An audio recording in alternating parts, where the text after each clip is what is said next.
Hey all, it's me, Matt Esquire, the guitar lawyer, and I'm coming at you from the road. The reason I'm doing that is because I'm on my way to pick up a guitar for my wife. That brings me to the point of this video: how to buy a guitar for someone else. Now, if I had to say the one thing not to do when buying a guitar for someone else, that thing would be don't cheap out. We've all gotten that guitar when we ask for a guitar, and that guitar is the $100 cheap guitar from Target or Walmart or Sears or Kmart or wherever. You know the one. It's a giant bulky dreadnought with a laminate top and size made out of cardboard or shipping crate, whatever. The point is, it's a terrible guitar. And it's probably the worst guitar you could possibly want to start on. They are poorly set up, they are poorly made, they are poorly constructed, and they just don't give you a good guitar playing experience. So basically what you've done is you've set yourself up for failure. What I'm here to say is don't do that. Don't set someone up for failure. If you're going to buy someone a guitar, buy them a decent guitar. I'm not saying that you have to rush out and buy a $2,000 guitar. That's silly. However, don't buy them that $100 guitar either. Now, the guitar I'm picking up is a Cordoba C9. And the reason I'm picking up the C9, which, as you can tell by that number, is towards the upper range, is because I don't want the cheap guitar. Now, my wife, she had started a couple of weeks ago playing with my ukulele, and she came to realize that she actually really liked it. What she liked was the size, she liked the nylon strings, and she liked the general feel of the instrument. She liked how it sounded, and all that information she gave to me. Said, this is actually what I'm looking for. And she said she wanted to start learning how to play guitar. So, with that information, I went out and looked for an actual guitar for her. And from there, I realized, okay, number one, she wants something small. What that means is absolutely no dreadnoughts. Can't do a dreadnought. Probably can't do a concert or an orchestra or grand auditorium or anything like that. She also said she liked the nylon strings. Now that, all of a sudden, now I know exactly what to get her. So basically what she was telling me is what she wants to play is a classical guitar. Just like with dreadnoughts, there are the cheap ones. Now, the cheap ones for classical guitar, the entry level for Cordoba appeared to be a C3. And then the other big brand was Alhambra. Now, looking at those, I could see that the only real difference is country of origin. Now, Alhambra looks to be made in Spain, but all that means is that they're put together in Spain. Wood doesn't grow in Spain.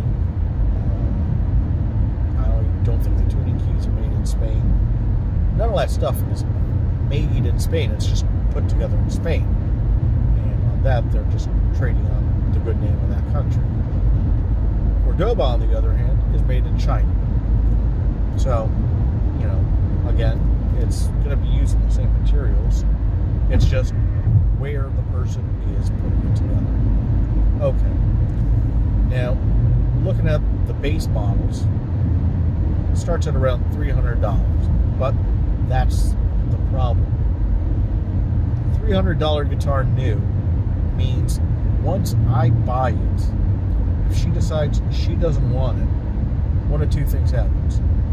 Either I can try to resell it for a big loss, or I'm now stuck with a $300 guitar that I don't want to play.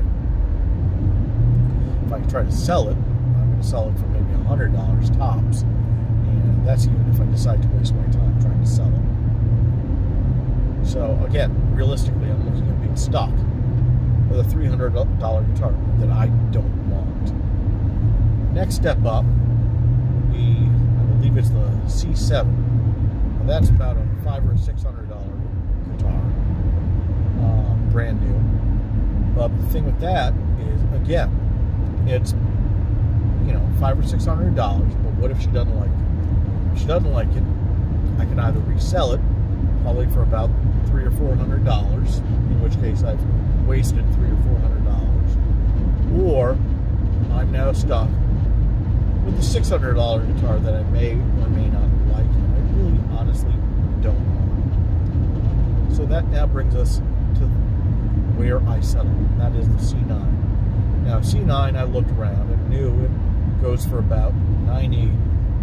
Now, as I've said, I'm not a fan of new guitars.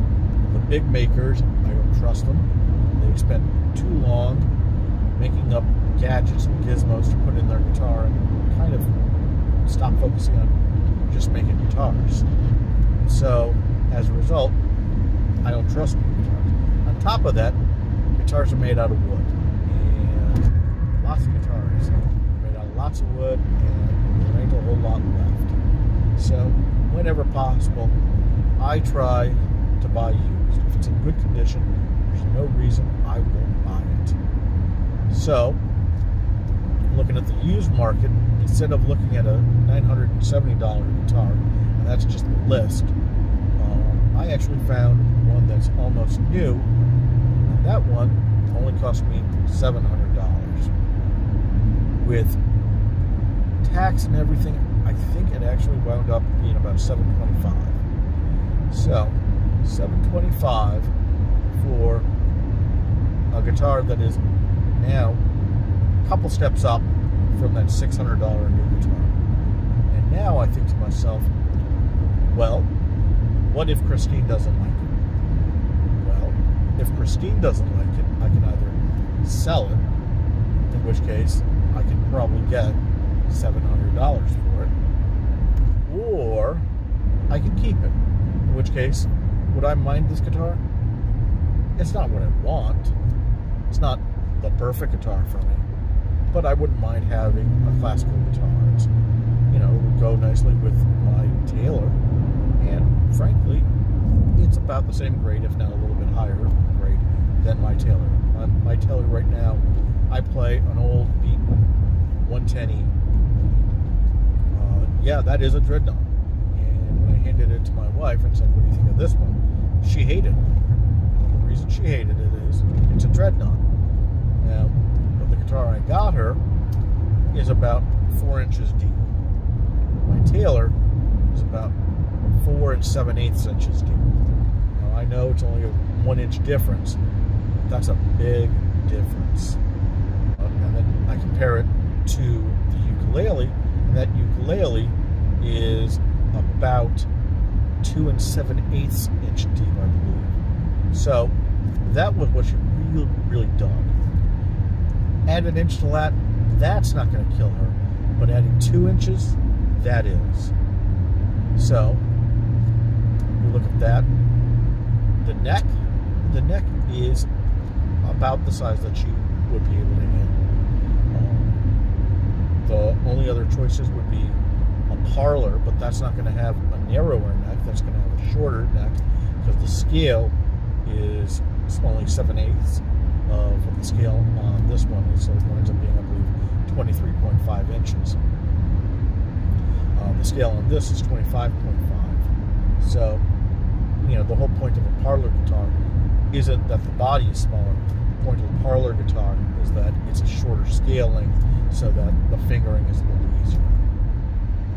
So, looking at that, you know, I think ultimately this is a guitar that she wants. And if it's a guitar that she doesn't want, that's okay too. Now she knows, hey, she tried it with a decent instrument.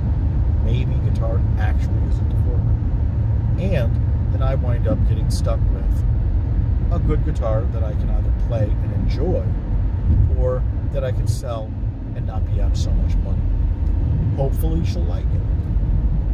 I mean, when your spouse comes to you and says, hey, you know that interest you got? I'd like to share that interest with you. Well, that's a good thing. It makes for a good relationship. And when you know, go into it like that, and you think, what can I do? How can I work with this person? to make her happy and me happy. When you think about the two of you together, you really come up with a good result. I'll probably let y'all know later on whatever happened with this Cordova, but I got a good feeling about it. Until then, let's fiddling.